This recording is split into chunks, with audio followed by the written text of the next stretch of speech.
बात है, शेर हुआ।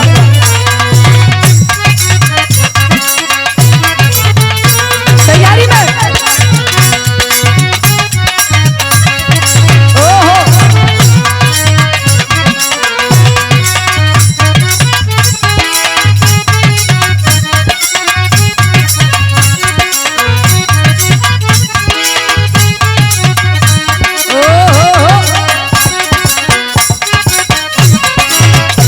क्या बात है।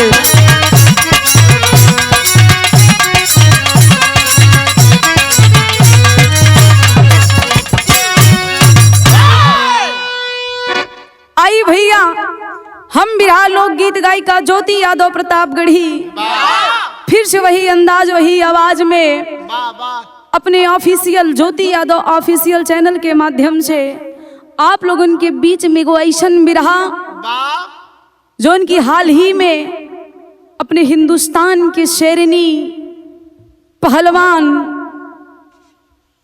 आज जिसके बलबूते दुनिया खुशी मना रही थी, एक अलग खुशी भारत में आने वाली थी। मात्र 12 घंटों के अंदर में वो खुशी गम में बदल गई। वो थी कौन? बिरहा में गुरुजी भूमिका के लाइन है कि बाढ़ प्रतियोगिता की बढ़ी इस कदर, किनारे ही मछुआर बहने लगे, पता चल गया सबकी औकात का, दंगली सूरमा पल में ढहने लगे। किस्मत का धोखा दिया या कि धोखा हुआ,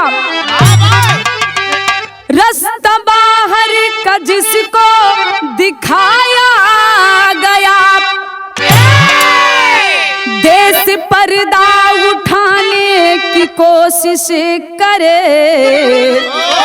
गया भार कैसे बढ़ाया गया।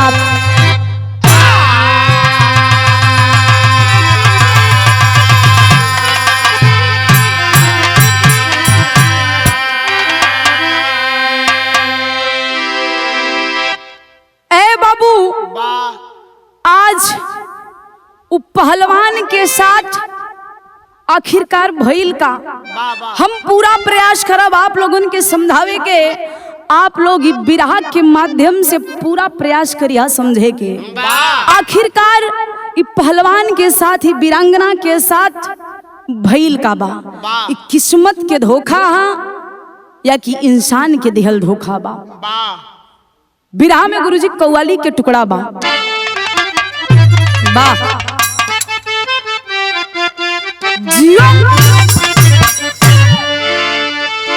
इतने करीब यहाँ के दगा दे गई मुझे,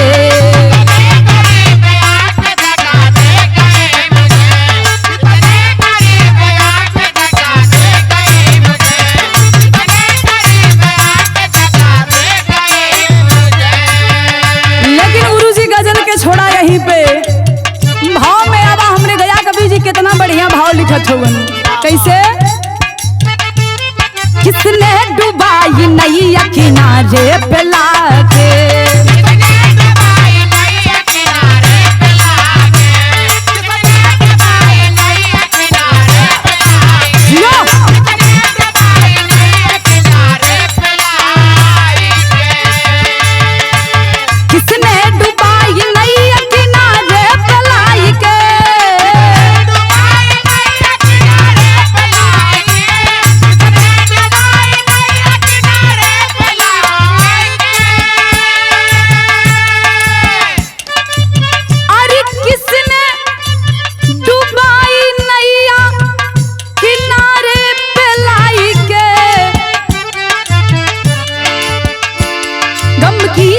क्यों छा गई सितारे आई के,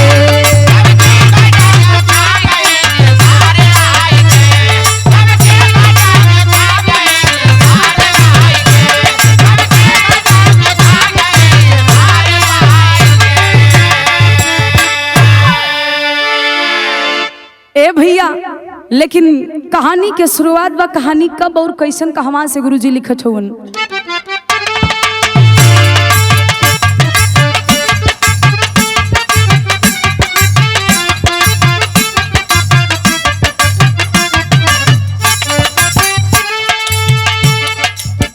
आप लोग गौर करी हा, आखिरकार ही पूरा मैटर के पीछे सच्चाई का बा। कुश्ती कला में अपनी पहचान बनाने वाली, विश्व के दंगल में वो नाम लिखाने वाली।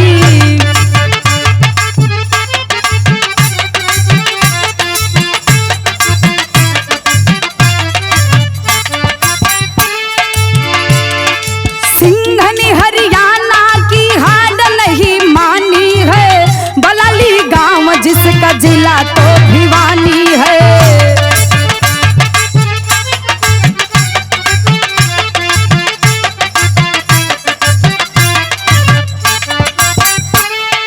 सैकड़ों पदक जीत घर में जो लाई है, वही सम्मान अपने देश में बढ़ाई है।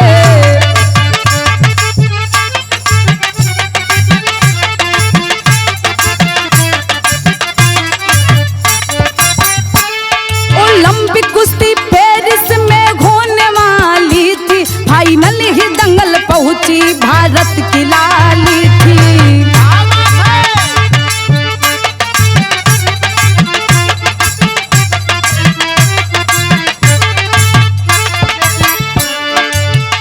क्यों वजन के वास्ते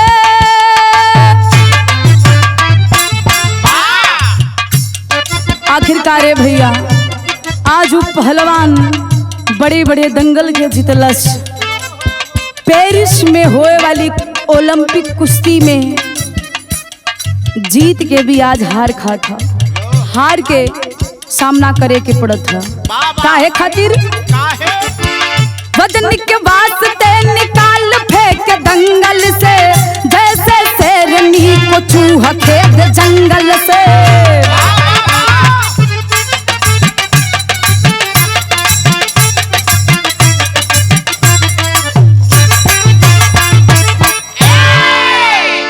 आप लोग जरा ध्यान से बिरहा के सुनिया और समझिया। ये पहलवान रहे वाली कहाँ के हाँ? हरियाणा प्रांत जिला भिवानी और गांव का नाम बलाली बतावल गई। बलाली के रहे वाला राजपाल फोगाट और पत्नी प्रेमलता फोगाट, जिनकी 4 बेटी, चारों बड़ी होनहार। चारों बेटी में से एक बिटिया बड़ी होनहार रहल, अब बचपने से पहलवानी में मन लगत रहे। पिताजी भी पहलवान रहलन, जेकर नाम विनेश फोगाट बतावल गई। पिताजी के रास्ते पे चलत था, पहलवानी में मन लगल बा। विनेश फोगाट के जन्म कब भइल? 25 अगस्त सन 1994 में। ए बाबू 2001 से ही विनेश फोगाट पहलवानी कुश्ती दंगल में उतर गई। महज 8 वर्ष की उम्र में आज कुश्ती दंगल में अपन पैर जमा लेलस। लेकिन ए बाबू कबो कबो किस्मत में ना चाहकर भी कुछ ऐसा हो जाला कि जेके सपने में उम्मीद ना होला। आज विनेश फोगाट के मात्र 9 वर्ष के उम्र है। पिताजी के हत्या हो गई, लेकिन ए बाबू विनेश फोगाट अपने कदम को पीछे नहीं हटाई। आखिरकार सहारा मिलल के करबा बिरहा में ठे तरज है गुरुजी।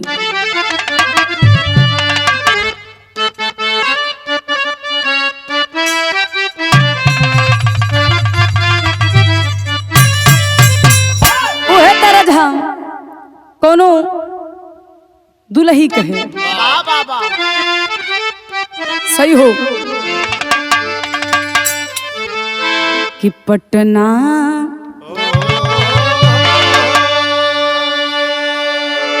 और कहीं से ना, बस पटना से।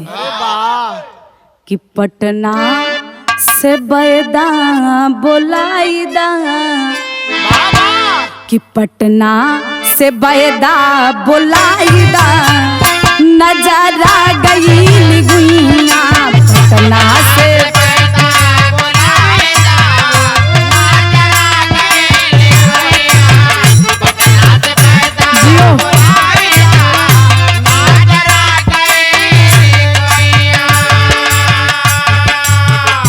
ए बाबू, आज विनेश फोगाट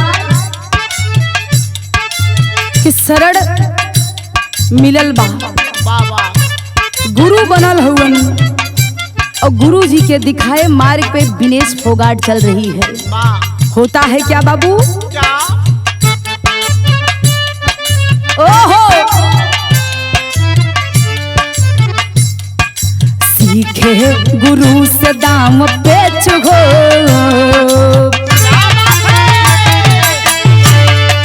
सीखे गुरु से दाम पेच हो, हाई फोगाट कई बिटिनी, सीखे हाई फोगाट कई।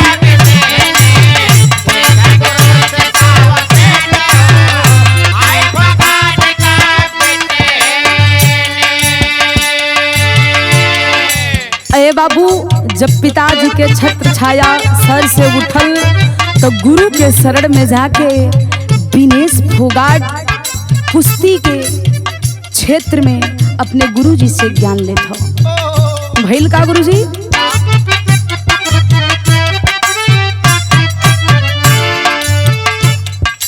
कुश्ती कला में निपुण हो गई,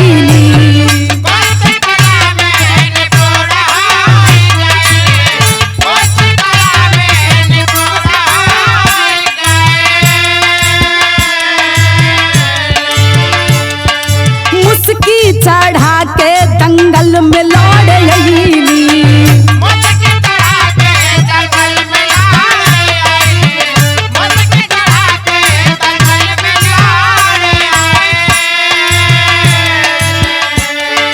चर्चा में, चर्चा में यही विनेश हो,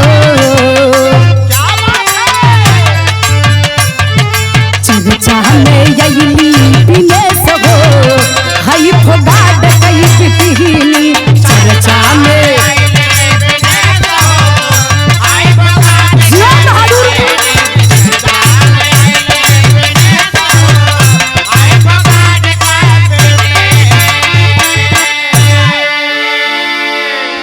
ए भैया, आज विनेश फोगाट गुरु जी से ज्ञान लेके कुश्ती दंगल में एकदम निपुण हो गई।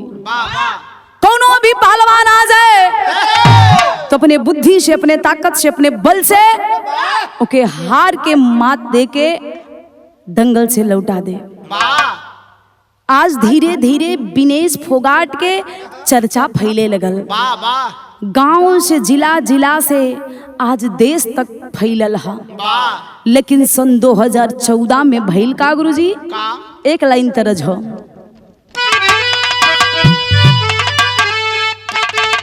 जियो वाह कि ये बही उमरिया,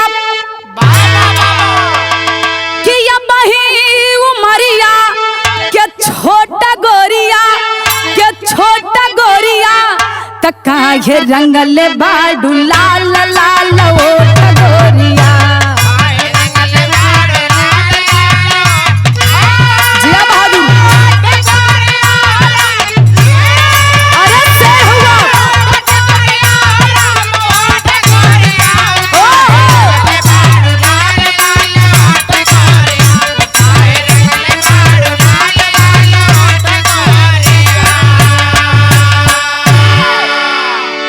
आज 2014 के समय हम 2014 में एगो ऐसन पहलवान से भेंट भइल जेके हरावल नामुमकिन रहल।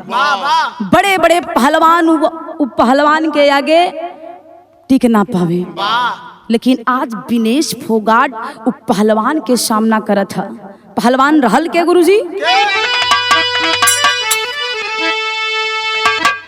कि 2014 में, कि 2014 में अरे ताल ठोकली हो पहलवान, पहलवान के पता रोकली।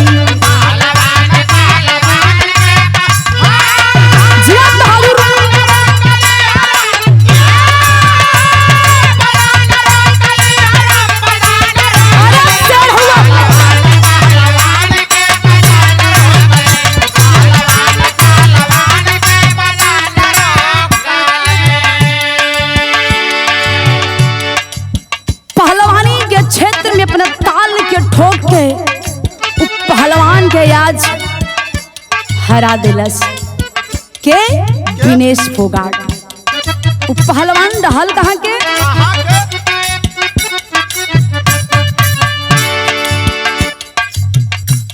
जापानी की सुस्ती का भी ना जोहारी,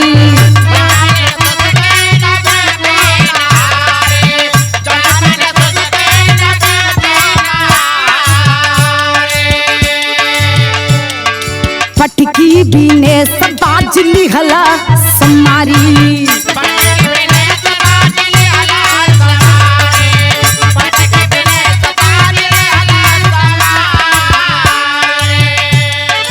कि भर दंगल से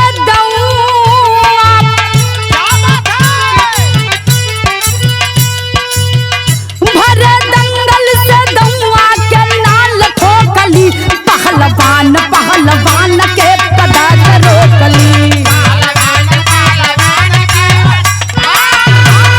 जियो बहुत अच्छे, क्या बात है।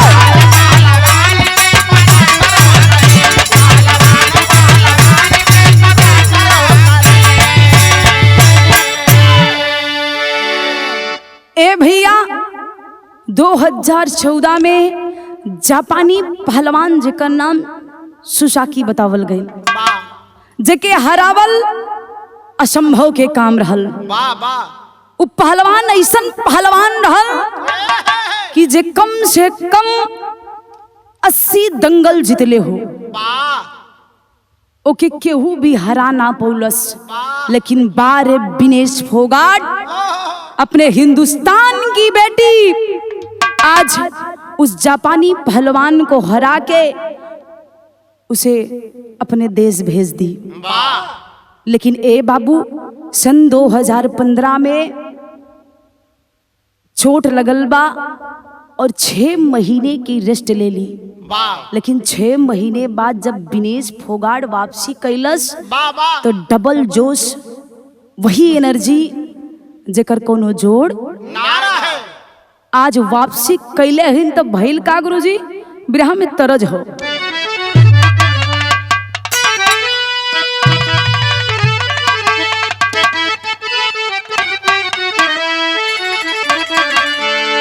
तर्ज बड़ा पुराना है, मिर्जापुर साइड में माता बहिनी गीत के गावेली। कैसे गुरुजी? अरे सुन कैला बोलामू, अरे सुन कैला बलमू कछौड़ी गली, सुन कैला बलमू कछौड़ी गली, सुन कैला बलमू।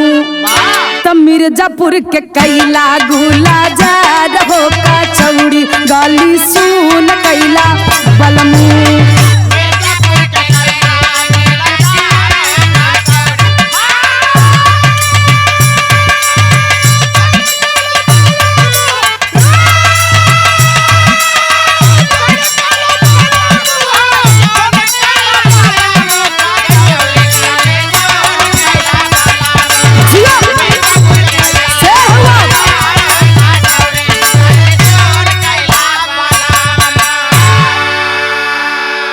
लेकिन ए बाबू विनेश विनेश फोगाट के वापसी भइल बा दुगना जोश दुगना जज्बा और बस यह हौसला बा कि दुनिया में एक बेहतरीन पहलवान और विश्व की नंबर 1 पहलवान बन के दिखाऊंगी। आज वही तेज से पहलवानी कुश्ती करा था। समय बढ़ता है बाबूजी, और जब समैया बढ़ल तब भइल का अरे तेज बढ़ गईले हो, अरे तेज बढ़ गईले हो, कुश्ती में तेज बढ़ी गईले, अरे कुश्ती में तेज बढ़ी गईले, तैयारी फिर दूना लगे गहो की कुश्ती में तेज बढ़ी गईले।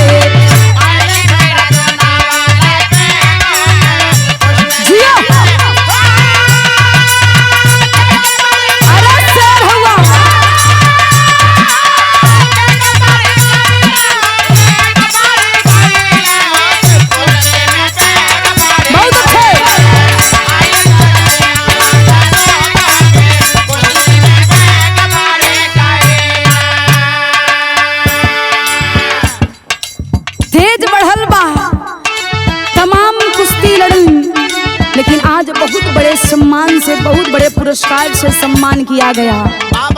कैसे गुरुजी? फिर से हमारे लगली बड़े माया दानवा,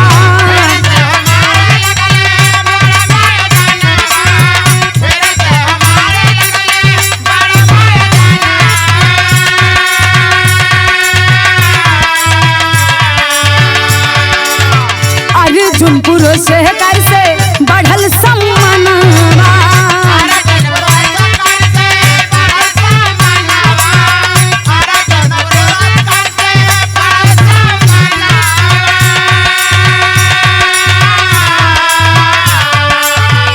कि अर्जुनपुर शिकार से,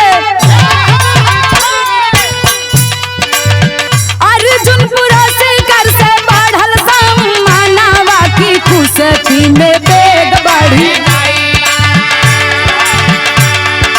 कुश्ती में बेग बढ़ी गई, अली फिर से दूना बागी बेग होगी, कुश्ती में बेग बढ़ी गईले।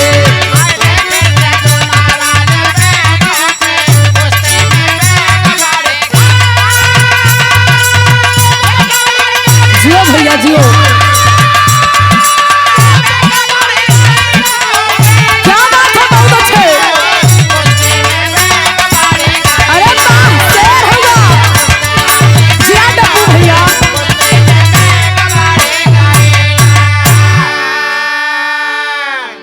बहुत बड़ा पुरस्कार, अर्जुन पुरस्कार से सम्मान मिला। ए बाबू यार समय बढ़े लगल। 2024 में ओलंपिक कुश्ती में पेरिस के धरती पे लड़े खातिर अपने हिंदुस्तान की शेरनी विनेश फोगाट गई है। और जब पेरिस में पहुंचल तो कैलिन का गुरुजी बिरहा में तरज हो।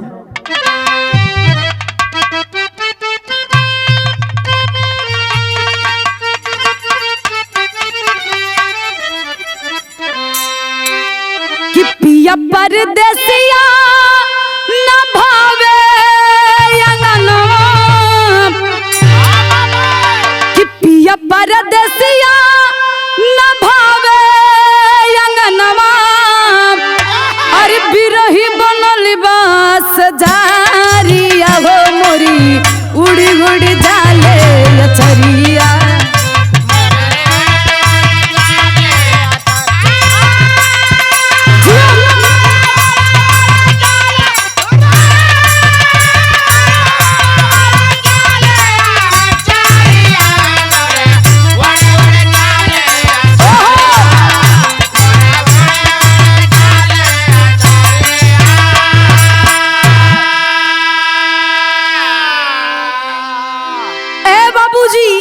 आज पेरिस की धरती पर हिंदुस्तान की शेरनी कुश्ती की पहलवान जब वो धरती पे उतरल तब भइल का गुरुजी?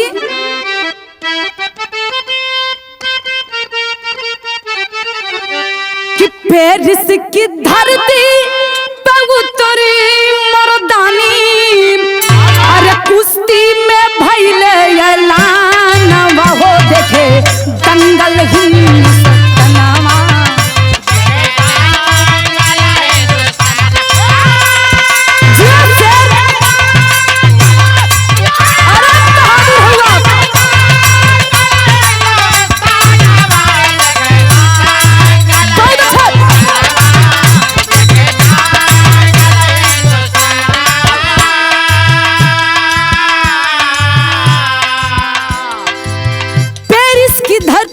हिंदुस्तान का झंडा फहरा दी। ए बाबू पहलवानी कुश्ती चले लगल और एक से बढ़ के एक पहलवान पेरिस के धरती पे आई हुई, लेकिन बार हिंदुस्तान की वो शेरनी सब कर सामना करत था। कैसे? तीन तीन पहलवानों के मुंह की खिलाई,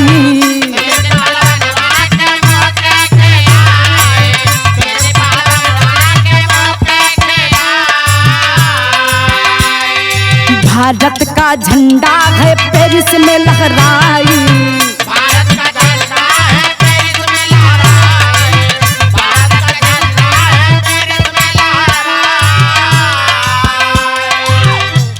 कि सबको हरा के आगे बढ़ी है, कि सबको हरा के आगे बढ़ी है, बनाम वो देखे दंगल हिंदुस्तानवा।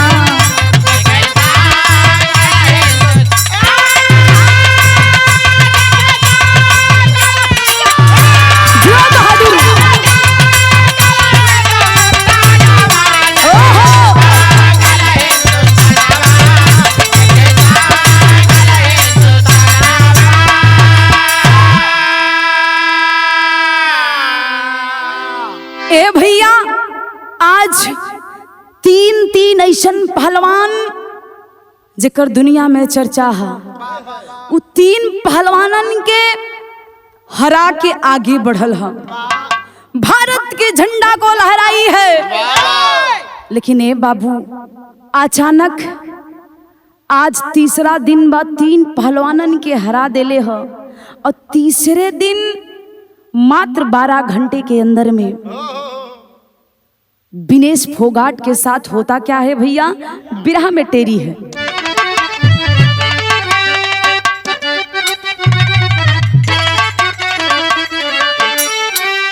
अरे वतन को जैसे 60 लग गया, अरे वतन को जैसे 60 लग गया, तब बाहर ओलंपिक से भैली जब फोगाट,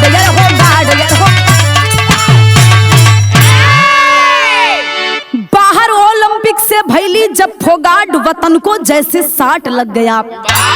ए बाबू दूसरा चौथा दिन बा, जौन दिन फाइनल रहल, फाइनल दिन जब विनेश फोगाट गईल त ए बाबू अचानक से विनेश फोगाट के एक ठे सूचना आइल बा। उस सूचना रहल का गुरुजी? खबर लगी जब दुनिया को, खबर लगी जब दुनिया को, आंखें सबकी उलट गई, भारत को झटका तेज लगा, जीती बाजी जब पलट गई। फोगाट तो सदमे की जद में, जज्बात धरा पर बेबस थी, जैसे आसमान गिरा सिर पर, फौलाद भरा पर बेबस थी। ए बाबू आज विनेश फोगाट के जज्बात बा, जुनून बा कि अपने हिंदुस्तान के तिरंगा के फहरा के पेरिस की धरती से जाई और गोल्ड लेके जाई, लेकिन आज मजबूर है, बेबस है, लाचार है। क्यों? पहपट में लिखल गई गुरुजी।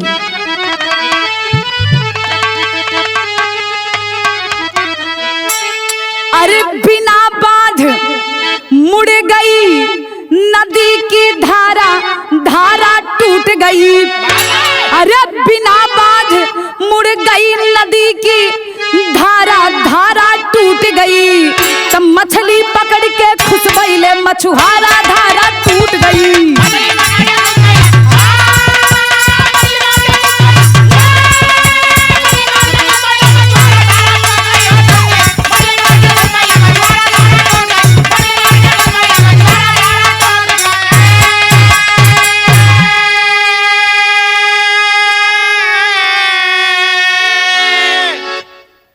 ए भैया, आज विनेश फोगाट के साथ में जो हुआ वो हम सोच भी नहीं सकते। पूरा देश सदमे में है। आखिरकार 12 घंटा के अंदर में का भइल रहे। महज 100 ग्राम वजन बढ़ जाने, फोगाट को धक्का मारे, अब विश्व की अव्वल पहलवान को अखाड़े से उतारे। ए भैया, महज मात्र 100 ग्राम वजन के बढ़ने से आज विनेश फोगाट को कुश्ती से ओलंपिक से निकाला जाता है। लेकिन सोचने वाली बात है, 3 दिन कुश्ती हुआ, 3 दिन वजन नापा गया, लेकिन विनेश फोगाट के वजन में कोई परिवर्तन नहीं था।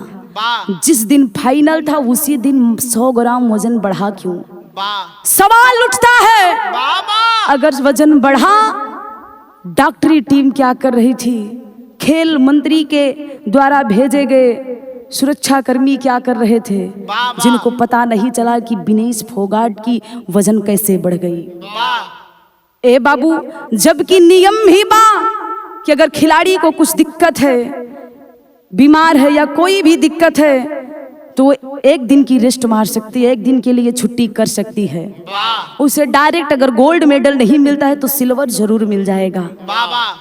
ए बाबू, इस सोचे वाली बात है कि किस्मत के मर्जी है या कि इंसान के, क्योंकि बताया जाता है बाबूजी, विनेश फोगाट कोई ऐसी वैसी पहलवान नहीं थी।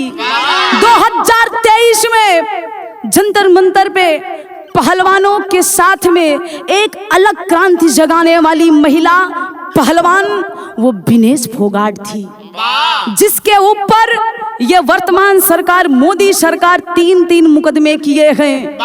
और यहाँ तक कि खेल मंत्री के द्वारा ये धमकी भी दिया गया था कि तुम्हारे करियर को रद्द किया जाएगा। क्या उसी बात का बदला है? ये आप लोग समझिए। लेकिन ए बाबू, आज विनेश फोगाट 23 वर्षों की मेहनत पे पानी फिर गई। सक्का लगल बा, सदमे में चल गई। पूरा देश उस सदमे को झेल नहीं पा रहा है। हर इंसान की एक ही आवाज है कि सरकार क्या कर रही है। लेकिन बार एक खेल मंत्री आज सदन में जाके उस पहलवान के खर्चे को गिना रहे हैं, जबकि उसके साथ सांत्वना की जरूरत है, उसे सहानुभूति की जरूरत है। लेकिन बार ही सरकार आज खिलाड़ी से पूछा ओकरे दिल पे का गुजर था। ए बाबू, आज विनेश फोगाट विश्व के ऐसी पहलवान जो कोई भी मैच हारी नहीं थी। आज विनेश फोगाट ने सेमीफाइनल में उसे हराकर फाइनल में पहुंची है। लेकिन बारही लोग, बारही जमाना, सच्चाई का बा आप लोग बिरहा के सुनिया तो समझ जाइबा। आल्हा के लाइन है गुरुजी।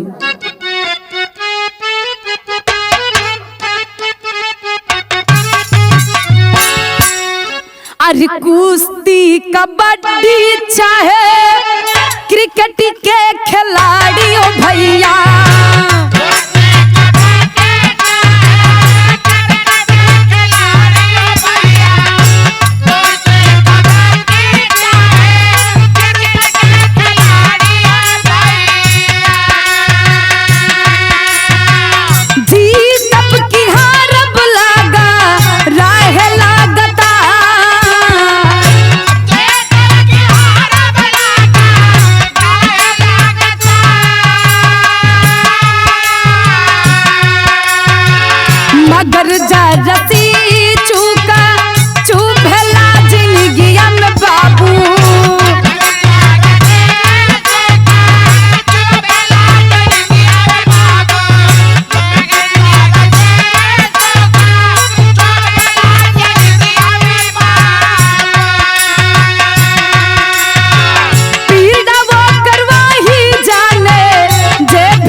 बाबू, आज जीत करके भी विनेश फोगाट सदमे में है।